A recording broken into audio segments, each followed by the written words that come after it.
बिस्मिल्लाहिर्रहमानिर्रहीम। सब्सक्राइब कीजिए daily life tips YouTube channel को और साथ में घंटी को भी दबा दें। बेशक जो किसी का भला करता है अल्लाह पाक उसका भला फरमाते हैं।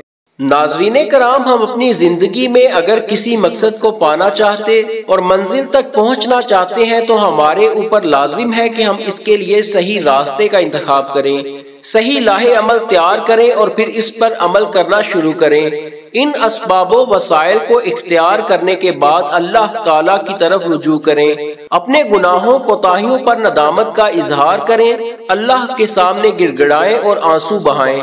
अल्लाह ताला का इरशाद है, वमा नुअख्खिरहु इल्ला लिअजलिम मअदूद। तर्जुमा, हर चीज का अल्लाह के नजदीक वक्त मुकर्रर है, वो ना अपने मुकर्रर वक्त से पहले हो सकती है और ना उसमें ताखीर हो सकती है।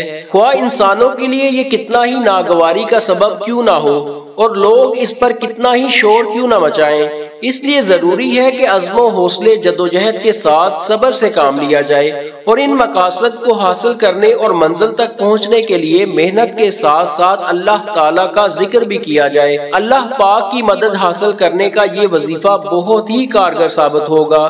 वजीफा ये है कि या रहमानु या रहीमु का 20 दफा विर्द करें हर नमाज के बाद और इस अमल को 7 रोज तक जारी रखें। इंशाअल्लाह 7 रोज में ही अल्लाह ताला की मदद आपके शामिल हाल रहना शुरू हो जाएगी।